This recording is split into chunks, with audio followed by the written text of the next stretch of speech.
सूर्या चौहान जी, छत्तीसगढ़ से। महाराज जी, आपके चरणों में कोटि कोटि प्रणाम।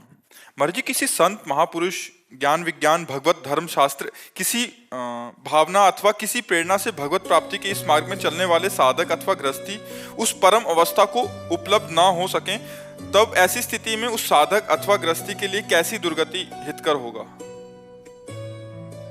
वो अगर सतमार्ग में चलने का प्रयास किया है, असत मार्ग का त्याग किया है और भगवान की आराधना की है, तो नष्ट नहीं होगा। उसका अगला जन्म होगा श्रीवान अर्थात धनवान और पवित्र भगवत भक्तों के बीच में, और जहाँ से साधना उसकी रुकी हुई है वहाँ से उत्थापन करने के लिए साधना का किसी महात्मा का संग मिलेगा और फिर उछल पड़ेगा भगवत भजन के मार्ग में। उसका ऐसा पवित्र कुल में जन्म होगा, ऐसा पवित्र वातावरण मिलेगा कि जो इस जन्म में नहीं कर पाया वो अगले जन्म में कर लेगा। भगवान के मार्ग में चलने वाले को कभी हानि नहीं होती। अगर वो भगवत प्राप्ति नहीं कर सका तो उसका अगला जन्म बड़ा प्रशंसनीय कुल में जन्म होगा, प्रशंसनीय वातावरण होगा भक्ति के अनुकूल। और जिन जिन भोगों की लालसा से उसने भक्ति में विक्षेप अपने सहा, वो भोगों की बाहुल्यता होगी और उन भोगों में वो वैराग्य करके संत समागम के द्वारा अगले जन्म में निश्चित भगवत प्राप्ति कर लेगा। उसका कभी ऐसा नहीं हो सकता कि दुर्गति हो।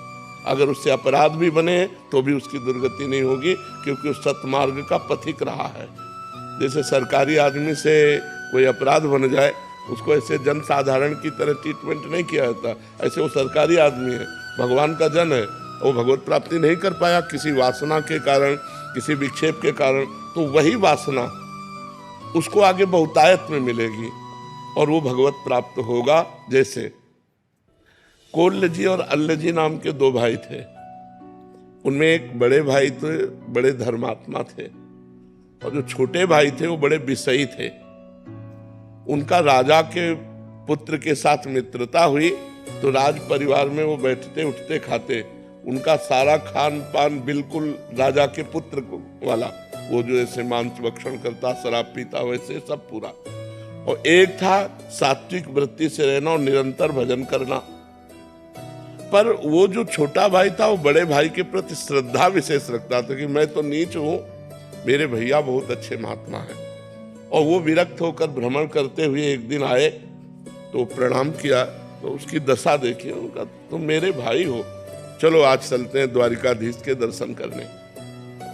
ये सत्य घटना। वो द्वारिकाधीश के दर्शन करने गए तो उन्होंने स्तोत्र सुनाया। बड़े भाई जो भजनानंदी थे, छोटे भाई से कहा तुम भी सुनाओ। तो सकुचा गए कि हम क्या सुनाए, हम तो विषयी जीव हैं। पर एक पद ब्रज लीला का याद था उनको कहीं से, तो उन्होंने ठाकुर जी को, द्वारिकाधीश को ब्रज लीला का पद सुना। जो ही पद सुनाया तो ठाकुर जी बोले वाह वाह वाह, आवाज आई। उनके भाई के हृदय में जलन हुई कि जीवन हो गया, पद सुनाते हो कभी वाह नहीं बोले, और हम जानते हैं कैसे आचरण का है और ये वाह बोल दिए। चलो, इतने में ठाकुर जी ने अपने निजी जो सेवक थे उनसे प्रसाद और माला दी और कहा पीछे छोटे भाई को दे जाके। वो गए तो उन्होंने कहा कि आपको प्रसाद दिया, तो कहा भैया को दिया होगा, क्योंकि भजनानंदी त्यागी तपस्वी तो भाई हैं, हम तो पापी जीव हैं, विषयों में लगे हुए हैं। तो उनका नहीं, भगवान ने आपका नाम कह के दिया है। अब वो हाथ में, अब बड़े भाई के हृदय में और जलन हो गई कि देखो भगवान ने हमें प्रसाद नहीं दिया, रोज पद सुनाऊं तो भगवान कभी वाह नहीं बोले, और ये विषयी जीव इसके इसमें वाह बोले, अब जीऊंगा नहीं। जब भगवान ही हमारे नहीं हुए तो मैं जीऊंगा क्या। वो समुद्र में जाके कूद गए। जब समुद्र में कूद गए तो द्वारिकाधीश के दिव्य पार्षद उनको दिव्य द्वारिका ले गए, बड़े वाले को। अब कुछ तसल्ली हुई। जब द्वारिकाधीश के दर्शन किए, द्वारिकाधीश जी ने कहा लाओ प्रसाद पाओ। वहां 2 पत्तल डाले गए, तो उसने कहा 1 पत्तल किसका? बोले तुम्हारे भाई का। अब और जलन हो गई कि यहां भी उसकी पहुंच है। अब वो अंदर से भगवान से बोले कि प्रभु अब सहा नहीं जा रहा। वो पाप करता है, राजसिक भोगों को भोगता है, और मैं जीवन भर भजन करता रहा। तो भगवान ने कहा इस जन्म में तुम भजन शुरू कर रहे हो, तुम्हें पता है ये कितने जन्मों का मेरा भगत है? ये पीछे जन्म में वैरागी संत था, हृदय से मेरी भक्ति करता था। एक दिन जंगल में रुका हुआ था तो देखा राजा की सवारी रुकी, तो राजा का वैभव देखकर इसको लगा कि यार भोगों में सुख है, तो इसी लालसा ने इसे भगवत प्राप्ति नहीं होने दिया। अब आकर के ये राजपुत्र के साथ भोग भोग रहा है, लेकिन ये पुराना भजनानंदी हमारा है। तो समझ रहे, तब उनको समझ में आया।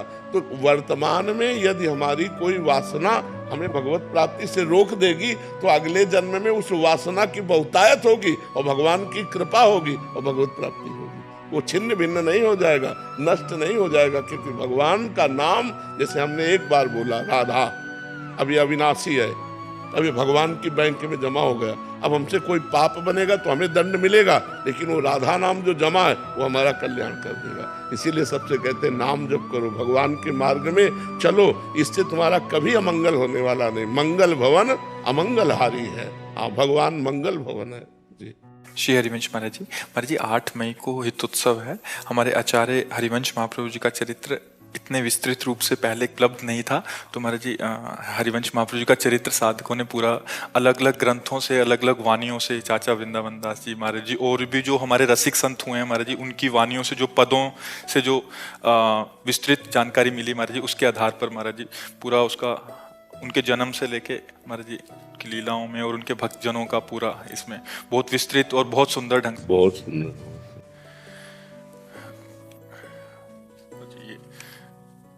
जन्म खंड है पूरा महाराज जी, जब पूरे यहाँ तक की लीलाएं हैं। और फिर देववन खंड पूरा है इसमें। वृंदावन में जब आए, फिर वहाँ कहाँ उन्होंने प्राकट्य किया, कहाँ, और भक्तों से जो भक्त उनके समकालीन थे महाराज जी। ये क्या महाराज जी, अपने शरणागत परिकर और भी जो हमारे रस वासनाओं को समझना चाहते हैं उनके लिए बहुत लाभप्रद रहेगा महाराज जी। पूरा साधकों ने ही पूरा किया महाराज जी, आपके प्रवचनों के आधार पर महाराज जी। बिल्कुल, बहुत सुंदर, बहुत सुंदर।